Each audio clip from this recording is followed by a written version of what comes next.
1 Coríntios capítulo 11, dos versículos 23 ao versículo 30. Porque eu recebi do Senhor o que também vos entreguei. E o Senhor Jesus, na noite em que foi traído, tomou o pão e, tendo dado graças, o partiu e disse: Isto é o meu corpo que é dado por vós. Fazei isto em memória de mim. Por semelhante modo, depois de haver ceado, tomou também o cálice, dizendo: Este cálice é a nova aliança no meu sangue. Fazei isto todas as vezes que o beberdes em memória de mim. Porque todas as vezes que comerdes este pão e beberdes o cálice, anunciais a morte do Senhor até que ele venha. Por isso, aquele que comer o pão ou beber o cálice do Senhor indignamente, será réu do corpo e do sangue do Senhor. Examine-se, pois, o homem a si mesmo, e assim coma do pão e beba do cálice. Pois quem come e bebe sem discernir o corpo, come e bebe juízo para si. Eis a razão porque há entre vós muitos fracos e doentes, e não poucos que dormem. Somente até aí, irmãos, vamos orar mais uma vez? Pai Santo, obrigado, porque é tão bom estarmos na tua casa, cantando hinos de louvor e adoração ao teu santo nome. É tão bonito também vermos as crianças, ó Pai, que são a igreja de hoje e a igreja de amanhã. E nós clamamos a Ti, Pai, que nenhuma dessas criancinhas se perca no caminho, mas que todos eles, ó Pai, cresçam na Tua presença. E que vejamos amanhã, Senhor Deus, homens e mulheres de Deus, servos e servas, ó Pai, que perseverarão em Te servir e andar contigo até a Tua volta ou até o dia que o Senhor os chamar. E obrigado, Pai, também agora, porque nós temos a oportunidade de refletirmos, de meditarmos na Tua palavra. Tu sabes, ó Deus, que o Teu servo não é nada. Por isso nós rogamos a Tua misericórdia nesse momento, conjuntamente como corpo de Cristo, Pai, como povo do Senhor, nós pedimos, fala aos nossos corações. Por favor, Senhor, nós suplicamos que o Senhor se revele a nós. Que não seja apenas o pastor Paulo falando, mas que o Espírito do Senhor, acima de tudo, fale conosco, no mais íntimo do nosso ser. Para a honra e glória de Ti mesmo oramos e agradecemos em nome de Jesus, ó Pai. Amém. Podeis assentar, irmãos?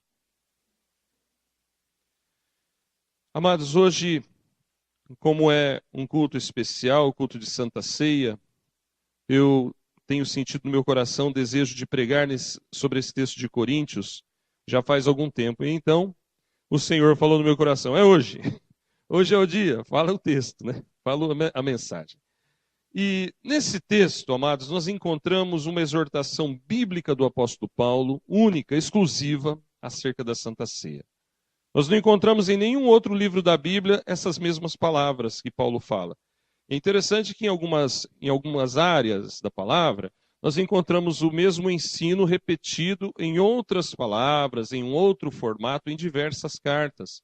Nos evangelhos isso é muito comum. Os evangelhos sinóticos a gente encontra vários textos com diferenças pequenas de colocação gramatical ou de formação da frase, uma formação linear diferente, mas a mensagem é a mesma.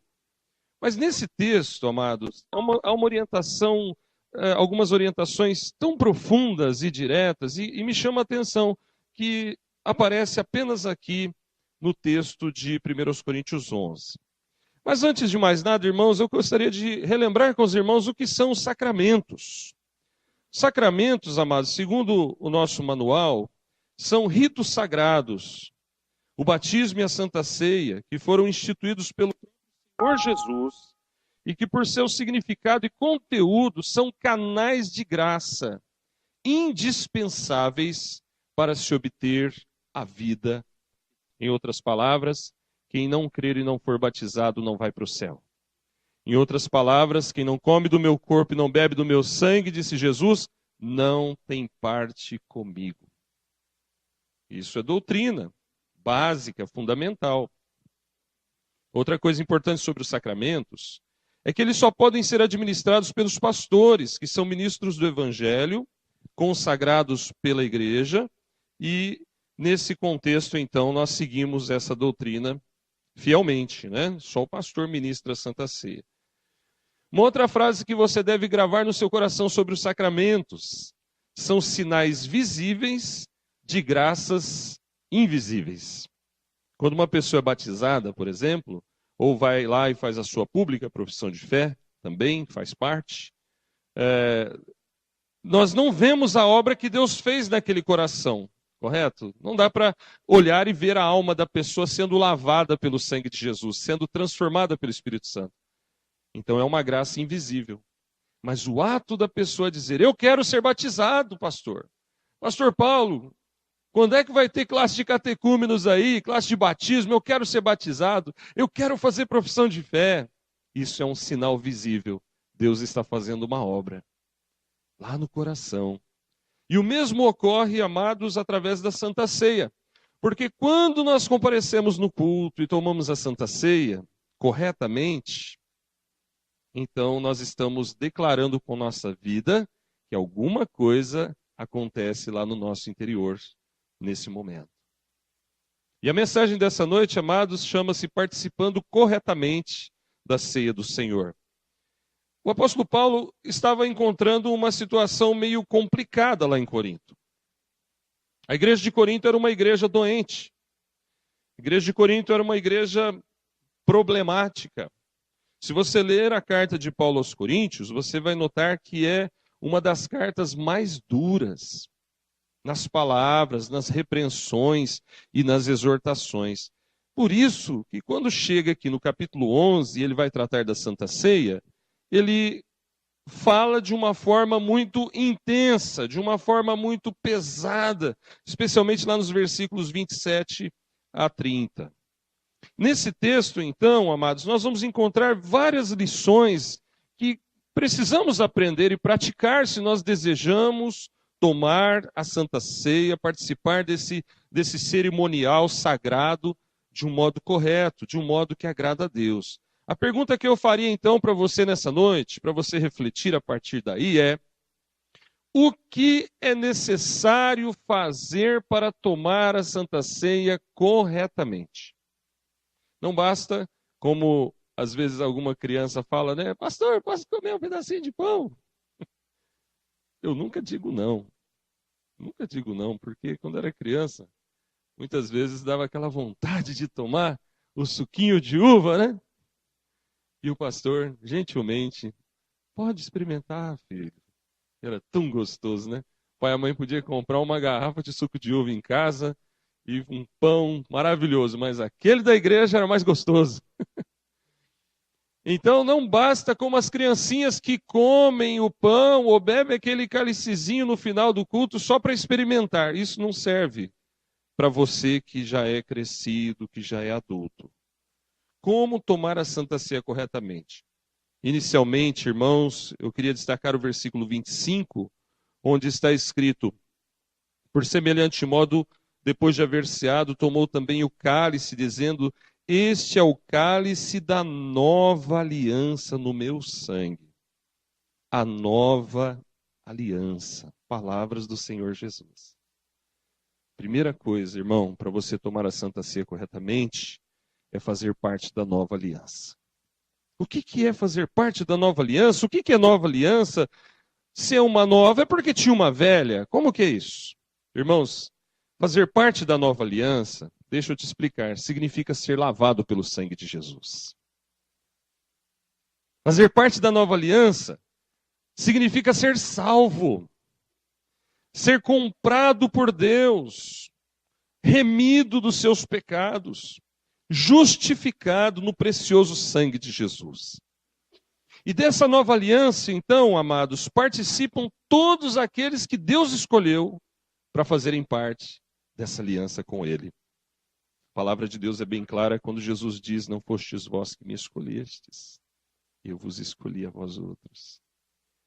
Às vezes alguns irmãos, algumas pessoas ficam meio confusas e falam: mas como é que eu vou saber se eu sou escolhido?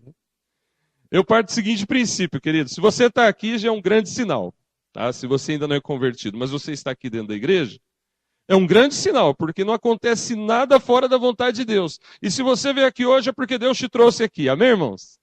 Você podia estar em qualquer outro lugar nessa hora, mas Deus quis que você estivesse aqui. E uma segunda coisa para você avaliar é: você crê em Jesus? Você crê que Ele está vivo? Você crê que a Bíblia é a palavra de Deus? Se você crê, esse já é outro grandioso sinal. Sinal que Deus já te deu fé. E um outro grandioso sinal que eu quero que você pense também, se você ainda não tem certeza da sua participação nessa nova aliança, se você tiver em dúvidas, você gostaria de ir para o céu quando morresse? Dificilmente alguém vai dizer não, na verdade. Mas se Jesus falasse assim, olha, para ir para o céu você tem que entregar a sua vida para mim, você estaria disposto a entregar a sua vida a Jesus? Você gostaria de ser escolhido por Deus? E se você disser sim, eu sei que pode ser até difícil, mas eu quero. Ah, então glória a Deus. Faça isso. Não tenha mais dúvidas. Fala para Jesus, Jesus, eu te quero. Jesus, eu te aceito. Jesus, eu te peço, me ajuda. E Ele vai ajudar você, porque Ele prometeu, aquele que vem a mim, de modo nenhum lançarei fora. Se você buscar Jesus, Ele nunca vai dizer não para você. Para fazer parte dessa nova aliança que Jesus fala, é necessário crer de fato. Crer de verdade e entregar-se totalmente a Jesus em arrependimento pelos pecados. Não basta, como em algumas igrejas, faz-se um tipo de evangelização em massa, dizendo, quem quer aceitar Jesus, levante a mão. Eu já fiz isso um monte de vezes, e eu faria sem problemas, e farei sem problemas, se Deus tocar no meu coração. Mas em algumas situações eu já observei que as pessoas levantam a mão sem entender que aceitar Jesus é muito mais do que levantar a mão no momento de emoção. É arrepender-se dos seus pecados. E arrepender-se dos pecados nos leva a buscar uma mudança de comportamento. Porque a palavra arrependimento no grego, não sei se você se lembra, já falei isso aqui umas 3 ou 4 mil vezes, né? É metanoia, que significa mudança, metamorfose, transformação. Então, arrependimento é transformação. E o Senhor Jesus fala da nova aliança. Por que nova aliança? Você já se perguntou por que ele diz, aqui no versículo 25, de uma nova aliança? Acontece, irmãos, que lá no Velho Testamento havia uma antiga aliança. Lá no Velho Testamento, Deus havia feito com o seu povo uma aliança que era constituída de leis. E dentro dessas leis estava implícito o seguinte recado: obedeceu, viveu. Desobedeceu, morre. Era mais ou menos isso lá no Velho Testamento. Deus, com sua infinita graça, conduz aquele povo pelo deserto, dando muitas oportunidades que eles se arrependessem. Mas quantas vezes Deus pesou a mão ali sobre aquele povo e matou as pessoas assim, com justiça, é verdade, mas de uma forma que até nos amedronta. Quando a gente vê, por exemplo, Deus castigando o seu povo, abrindo a terra, e a terra engole aquelas pessoas que estavam adorando deuses falsos, isso me deixa assim com calafrio, sabe? Eu fico pensando, misericórdia. Você já imaginou que cena horripilante? O chão se abrir e engolir as pessoas vivas? Parece coisa de filme, né? Mas se você viu isso em filme, foi inspirado na Bíblia, porque isso é bíblico, isso aconteceu de fato. Ou quando nós vemos Deus punindo Sodoma e Gomorra, é verdade que eles não eram crentes, mas hoje na nova aliança, os gentios têm a possibilidade de se converterem. E nós somos gentios dentro dessa visão bíblica. E os sodomitas e os de Gomorra eram gentios. E Deus simplesmente fez chover fogo sobre eles e matou todos eles. O pecado era tratado assim na antiga aliança. E o pecado do próprio povo de Deus. Por exemplo, hoje nós lemos no Salmo 44, não sei se você notou, vários versículos falando de um tempo em que Deus pesou a mão sobre eles. Que Deus os castigou. E o salmista diz lá no 17, nós, entretanto, não negamos a tua aliança, Senhor. Mas quantos caíram pelo caminho por causa da justiça de Deus. Então, amados, a antiga aliança era uma aliança um tanto quanto difícil, pesada, até impossível de ser cumprida perfeitamente. Porque ninguém conseguiu cumprir todos os requisitos da lei de um modo perfeito e íntegro. Todos falharam, é impossível. Mas, amados, o Senhor Jesus nos diz no versículo 25, que essa nova aliança é no sangue dele. No meu sangue, diz o Senhor Jesus. Ou seja, amados, os efeitos do sangue de Jesus vertido na cruz é que nos garantem a possibilidade de fazer parte deste pacto com Deus. Não é o meu esforço ou o seu esforço. Não é se fala bonito ou se canta bonito, ou se prega bonito ou não, ou se trabalha muito ou não. A Bíblia diz lá em Efésios 2, 9, que não é por obras. Efésios 2, 8 e 9. Não é por obras que nós somos salvos, é pela graça de Deus, mediante a fé. E a fé é um dom de Deus. O sangue de Jesus nos purifica de todos os pecados, nos expia dos nossos pecados. E a palavra expiação aparece muito no Velho Testamento. Mas é necessário que a gente entenda o significado dela para que a gente entenda o que é a nova aliança. No Velho Testamento, irmãos, especialmente no livro de Levítico, nós vamos encontrar muitas vezes essa palavra expiação, tratada ali como uma conexão entre os sacrifícios típicos da lei que eram usados para fazer a expiação dos pecados. É interessante que eles tinham que sacrificar animais. Eu não sei se você gosta de bicho, mas eu sou fã de bicho, né? Fã de bicho.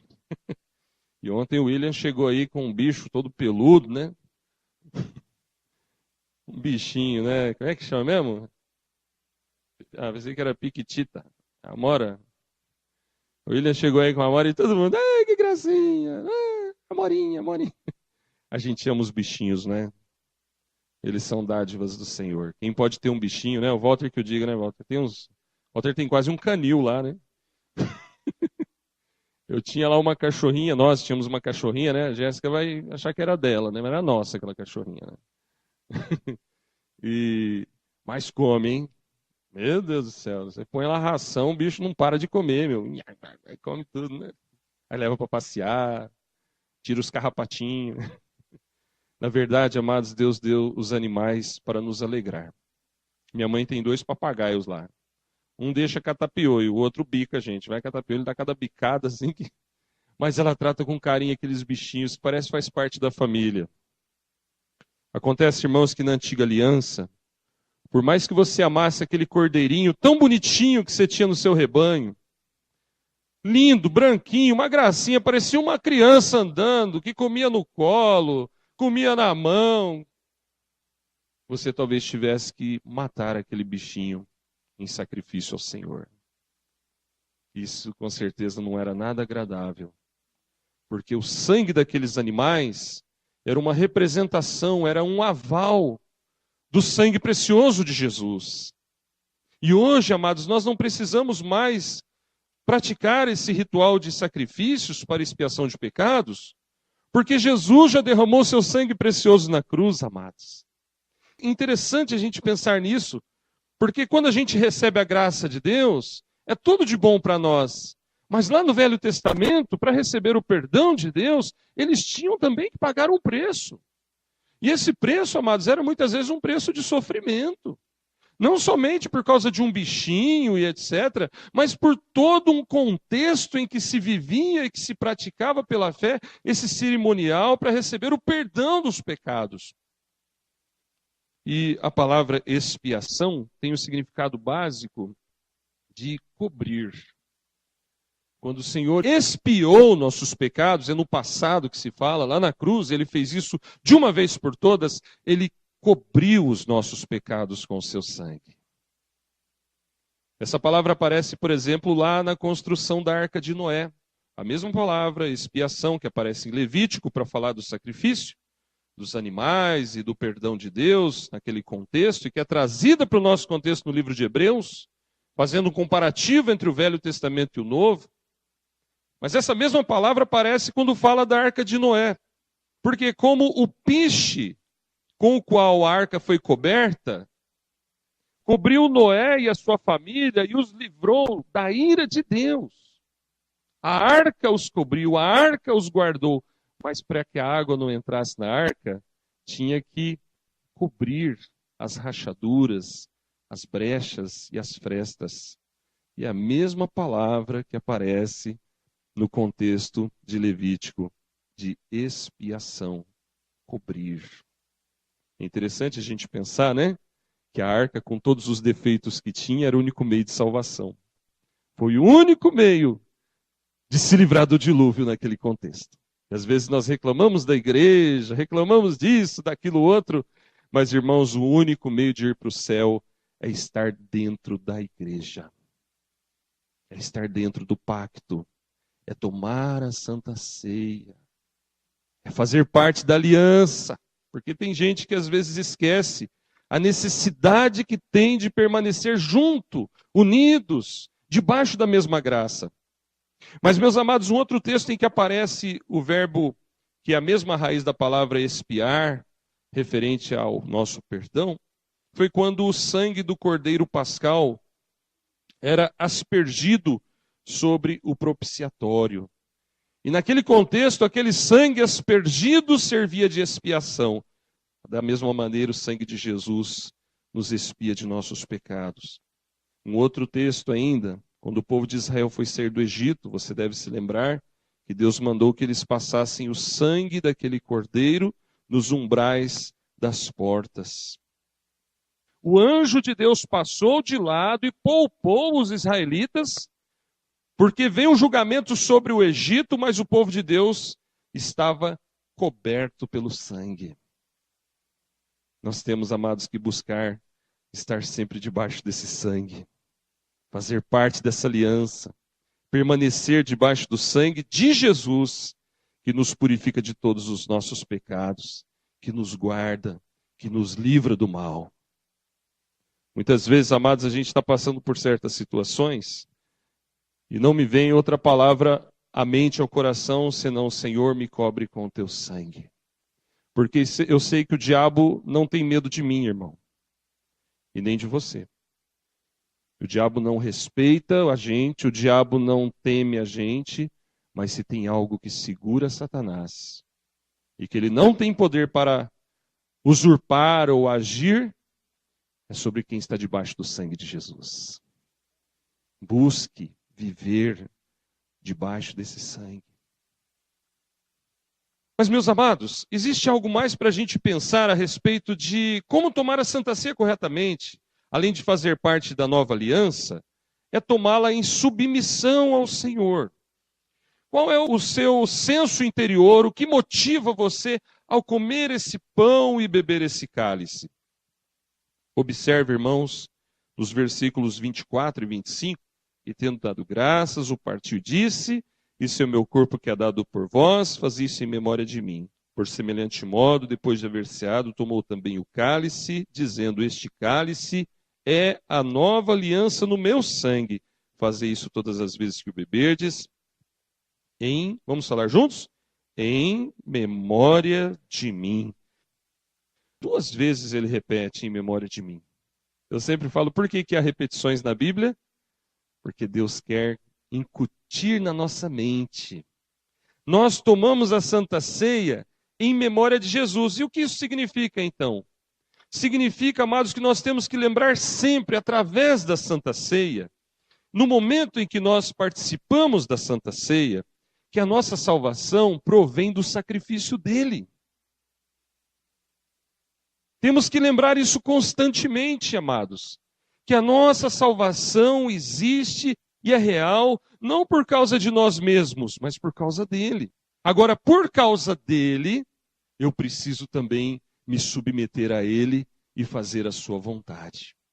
E lembre-se que o Senhor Jesus cumpriu essa ordenança de Deus, ele foi até a cruz, amados, e verteu o seu sangue, demonstrando ali toda a sua devoção ao Pai, toda a sua humildade, obediência, determinação, todo o seu esforço, e se sacrifica e derrama o seu sangue, pagando ali o preço dos nossos pecados e sofrendo em nosso lugar na cruz. Nós temos que praticar esse ato, não apenas porque ele mandou, como se fosse algo forçoso, né? Olha, eu tenho porque ele mandou. É verdade, ele mandou. Mas, amados, a atitude de submissão traz consigo um sentimento de gratidão. E isso tem que ser aplicado, amados, na nossa vida. Às vezes parece que a gente obedece a Deus porque tem que obedecer, né? Mas você precisa servir a Cristo por amor, não por medo. Vai buscando em Deus esse amor, essa confiança no amor de Deus, porque a Bíblia diz que o perfeito amor lança fora todo o medo. É bom sentir medo de Deus, irmãos, é bom sentir temor de Deus, mas nós temos que participar da Santa Ceia, não só porque ele mandou assim de cima para baixo, né? Tome a Santa Ceia. Olha, é aquela ideia, se eu não tomar, Deus vai me bater, Deus vai me puxar a orelha, Deus vai me dar uma chicotada, né? Não. Não é por aí. Não é por aí. Ele quer que nós tomemos por submissão. E submissão traz um certo sentimento de agradecimento. Eu preciso tomar a Santa Ceia. Eu preciso tomar. Porque ele fez isso tudo por mim. Como eu posso sonegar isso? Como eu posso renegar esse sacrifício, essa dádiva celestial que ele me concedeu de graça? Esse é o sentimento, ok? Muitas vezes há pessoas que estão pecando por incredulidade, por não acreditar. Isso é pecado. Lembre que a fé é o requisito básico para ir para o céu. Crer. Quem crer, será salvo. Quem não crer, será condenado. Então, quando você não crê, você está cometendo um pecado mortal, um pecado crucial. Qual é o pecado mortal? É ir até o fim da vida não crendo. É morrer não crendo. Esse pecado não tem perdão. Não tem como ir para o céu quem morreu desacreditando de Jesus. E talvez você esteja dentro da igreja, querido, e lutando dentro de você entre crer e não crer. E eu queria desafiar você a dar um passo de fé nessa noite, dizer: Senhor, eu quero crer. Eu quero deixar de lado a minha incredulidade, o meu medo, a minha insegurança, e eu quero acreditar. Não crer na aliança de Deus é o mesmo que desprezar essa aliança. É o mesmo que dizer: não, isso aí tudo para mim é bobagem, né? Sangue de Jesus, salvação, não, isso aí não tem nada a ver, eu não creio. Então, se você morrer assim não crendo, Deus livre e guarde, espero que não haja ninguém aqui assim, mas se alguém morresse assim não crendo, não teria como entrar no céu. Não teria jeito. Mas, meus amados, o Senhor Jesus fala: faz isso em memória de mim. E Jesus é paciente, é misericordioso, tá? Se você crer nele, ele transforma a sua vida. Então venha para os braços de Jesus, deixe de lado toda a insegurança e se entregue a ele.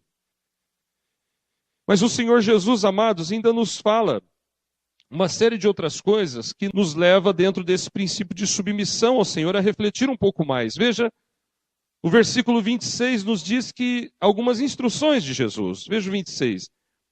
Ele nos diz que todas as vezes que comerdes este pão e beberdes o cálice, anunciais a morte do Senhor até que ele venha. Quando celebramos a Santa Ceia, nós estamos de algum modo evangelizando.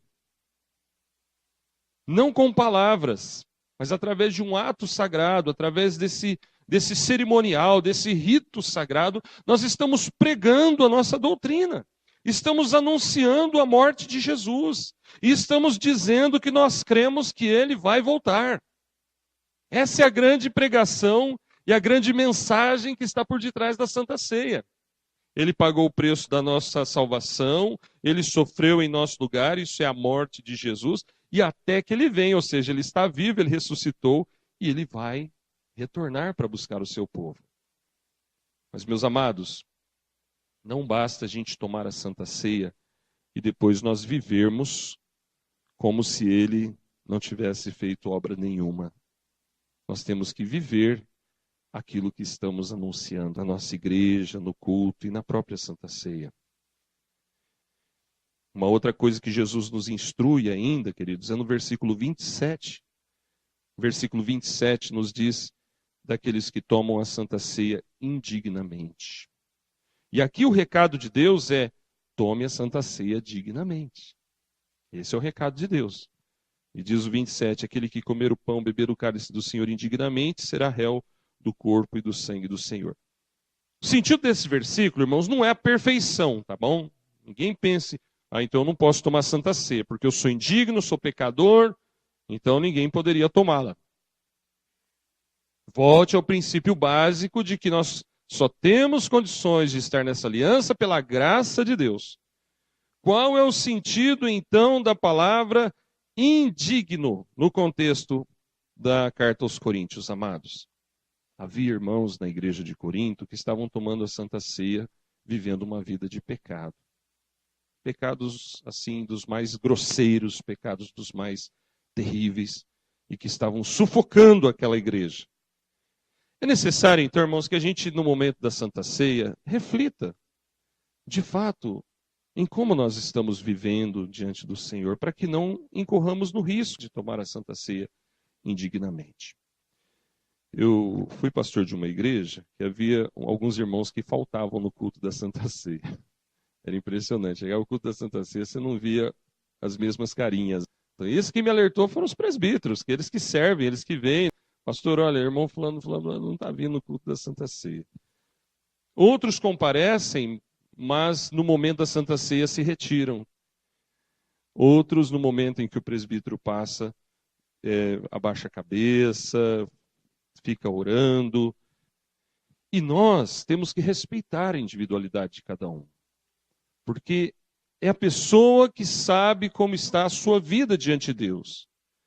E se por um lado isso soa estranho, faltar, ir embora mais cedo ou recusar, por outro lado, Deus é que sabe da vida do irmão, não é verdade?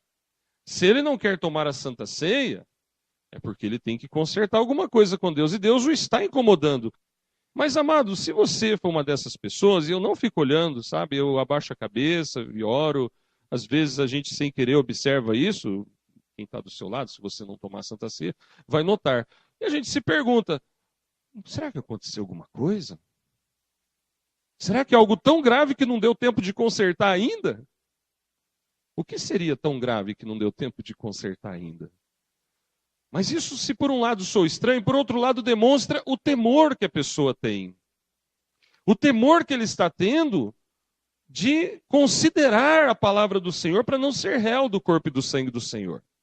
Agora, preste atenção, não significa que não tomar a Santa Ceia me dá o direito de continuar em alguns pecados, praticando algo. E uma coisa que ocorre com muita frequência é a mágoa. Digo assim, muita frequência pela experiência pastoral, que a gente vai conversando, né, irmãos? E muitas vezes há pessoas que falam, eu estou com um problema, briguei lá em casa, discuti com minha esposa, tal.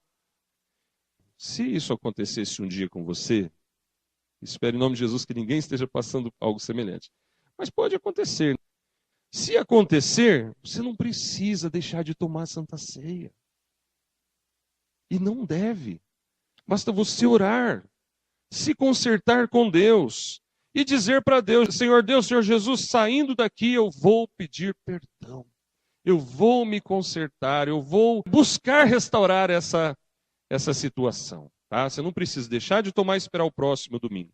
Porque aqui você se acerta com Deus e saindo daqui você vai lá e se conserta com seu irmão. Ok? Mas se for algo muito grave, que te impeça de tomar a Santa Ceia por vários domingos, você não pode fazer de conta que isso não é nada. Eu me lembro que quando eu trabalhei na lavoura, as mãos começaram a ficar calejadas e as bolhas, quando estouram, arde, fiquem assim meio, não é carne viva, é uma debaixo da pele, né? Não é carne viva também, né? Assim também não, né? E logo cria uma casquinha, rapidinho, Deus dá uma proteção para a mão. Mas enxada, cabo de Guatambu, faz isso aí com a gente. Depois da bolha vira um calo. E o calo já é uma pele mais grossa que não sente tanto o peso da ferramenta. Muitas vezes isso pode acontecer no nosso coração. A pessoa fica sem tomar Santa Ceia um domingo, aí no outro mês fica de novo. E não pode. Conserta logo. Se for algo muito grave, procura o pastor. Não fica com medo, não. Procura um presbítero. Não fique carregando esse fardo sozinho. Se você precisa de ajuda, peça ajuda. Olha, está me doendo na alma, irmão. E todo culto de Santa Ceia eu sinto no coração, porque tal, tal, tal. E eu quero consertar isso aí na minha vida.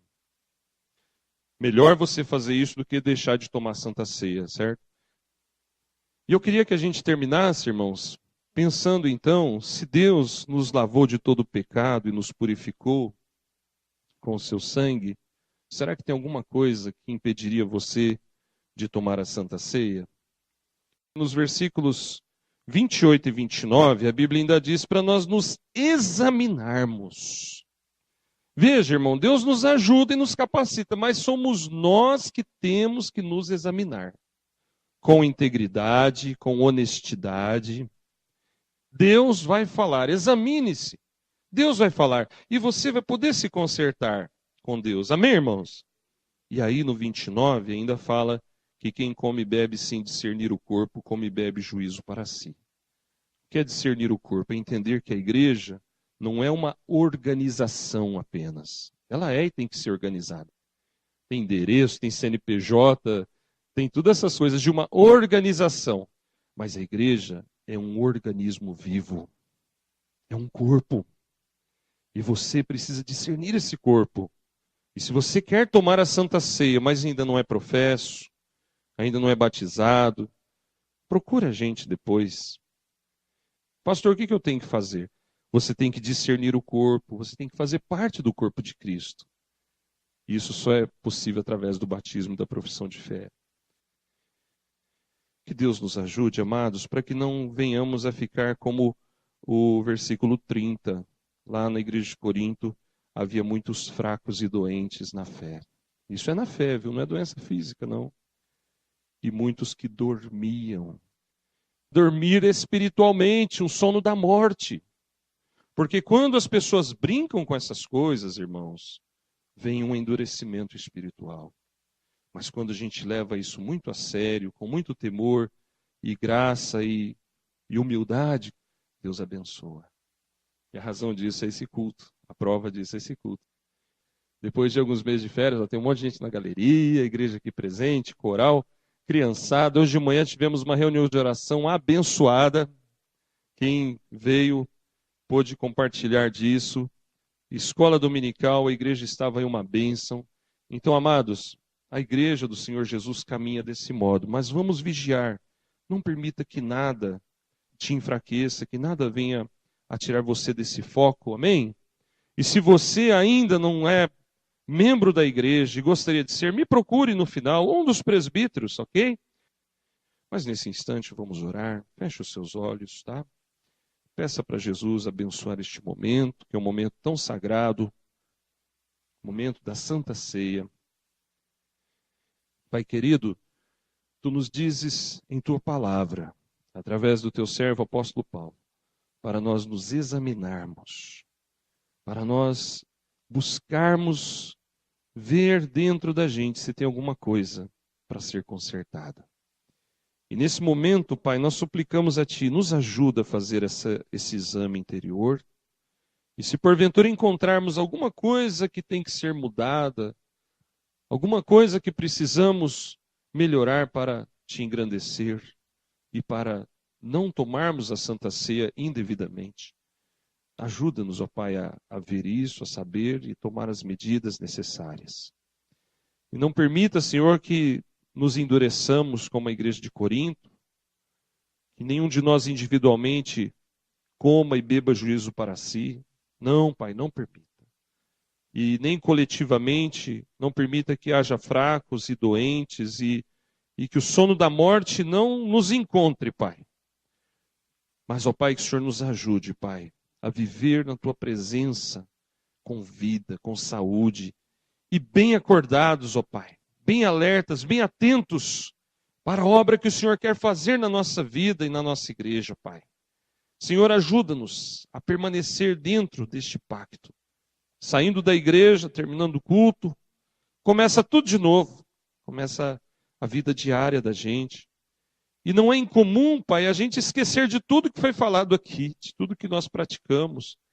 Por isso, Pai, nos ajude, como povo de Deus, a continuar na aliança contigo em tudo que fizermos.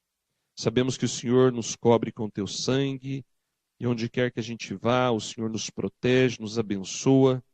Mas, Pai, nós queremos cumprir a nossa parte na aliança também. Nós queremos obedecer, Pai. Nós queremos andar contigo. Nós queremos nos submeter. Nós queremos, ó Pai, ouvir a tua voz. Nós queremos ser sal da terra e luz do mundo.